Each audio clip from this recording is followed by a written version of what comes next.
Hey guys, this is Josh Bryan with Bryan Haggard Land Group. Hope everybody's doing well this morning.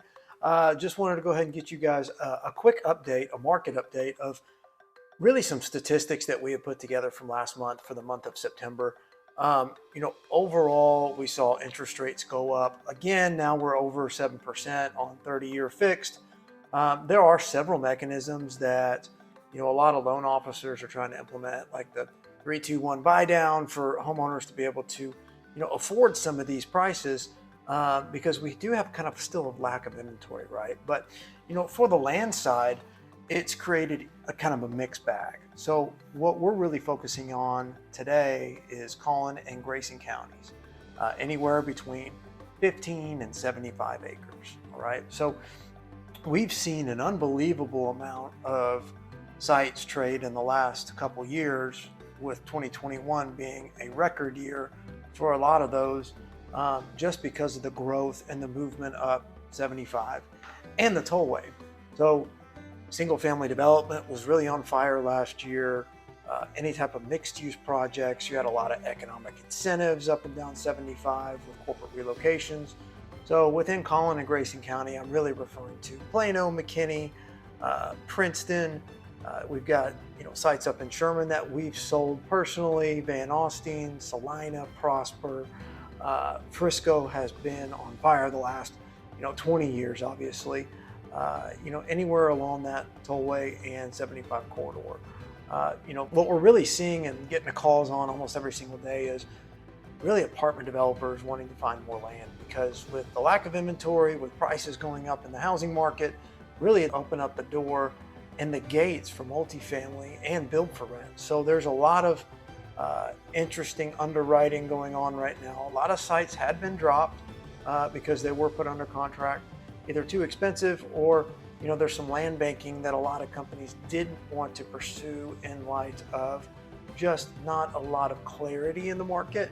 So it's created some opportunities for some other groups to come in, put things under contract and close. But just from the land side, between that 15 and 75 acres, I really wanted to hone in on, because a lot of the multifamily sites are between 15, 20 acres, as well as some commercial opportunities. And then there's some investment opportunities out there that have recently closed with some new price points. But 2021 was an unbelievable year. Had around $204 million in entire sales volume, which was up significantly from really the 5-year average. So the 5-year average for really sales volume is around $90 million. We were up significantly last year to 204. So right now, as of September, those figures came in. We're right at around 164 million, which is on pace at about to actually exceed last year. So, by this time last year, we're actually $19 million ahead of where we were. But with the slowdown, with a lot of the transactions actually taking a drop after May, I don't know if we might necessarily catch up to that number.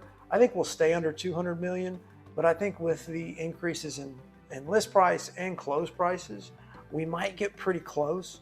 We just won't have as many transactions. So last year we had 264 transactions closed. Right now we're sitting around 141. So down's pretty far down from what we were last year. So this year we're averaging it around at as far as sales prices are $1.165 million. Okay, in the month of September we're actually closer to that 1.3. That's actually 50% up from last year, which is pretty significant. So as you can kind of see, the sales prices are increasing. On the rolling 5-year average, between 15 and 75 acres, you were seeing around $498,000 as far as close prices. I mean, we are up almost 140% over that 5-year average. Do I anticipate that to keep scaling up? Maybe slightly, just a deceleration. It's not going to accelerate as much as it has over the last 5 years. We saw a boom in 2021, and yet we saw another boom in 2022. So starting to see a little bit of a slowdown as far as number of sales that are actually closing.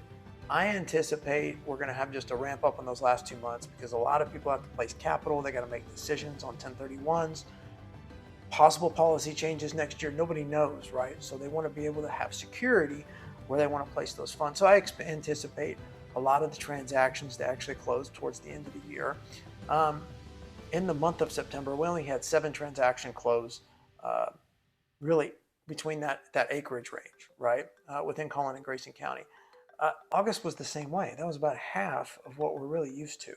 Again, I anticipate that to go up a little bit, and we might be able to get closer to that 200 million mark, which again, last year was set a record by far as volume closed. But right now we're just kind of taking a look at what the new normal is. I know that's a very common phrase of what we're hearing right now, but we are kind of getting used to cost of money, what type of product types are going to be kind of shifted in the market, what type of developers are going to be coming in and doing more projects. So, as far as office concerned, we're really kind of seeing the evolution of an office product.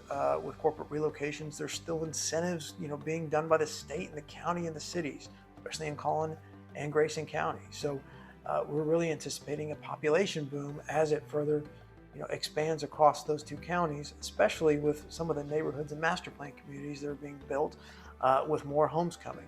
So we understand that there's more inventory on the new builds. There are actually incentives out there where builders are paying down interest rates. They're actually adding up commissions and incentivizing realtors to go ahead and get those closed out. But once that inventory is really kind of just taken care of because it's such demand in the market, it really will cause even more of a shift. So we're just kind of waiting to see what will happen there as well. But in the meantime, multifamily, build for rent, any type of rental product is doing fantastic. As far as rents, they were double digits. They were almost 20% year over year. Those have kind of slowed down a little bit. There's no way the market can really keep pace on that. But, typically when you're looking at multifamily, you're looking at, okay, great, we're going to raise rents by 3 to 4%. We're still going, I read an article the other day between 8 and 11%. So it's still a healthy investment for a lot of these developers to be digging into, especially with, again, corporate relocations and population booms. Where are people going to live? So we're seeing high prices on some of the land that I would probably say that those will stabilize a little bit. So if you were a land investor in 2019 and bought something, 2019, 2020, you're still making a lot of money as far as your sales prices are concerned. So it might be a good time to kind of reevaluate what type of equity you have. It might have stayed the same from 3 months ago, 4 months ago. It might have gone down a little bit, but just kind of weighing out the cost of either holding or selling or trading into other opportunities now that it's kind of being more of a balanced market out there. But those are some of the statistics actually for September that we kind of wanted to go over. If you ever need anything as far as land valuations, any type of guidance on development, zoning changes, anything like that, please give us a holler. Again, my name is Josh Bryan with Bryan Haggard Land Group. Feel free to email me at josh@joshbryanrealestate.com. And if you like this video, please like and subscribe, guys. Hope all is well. Be good.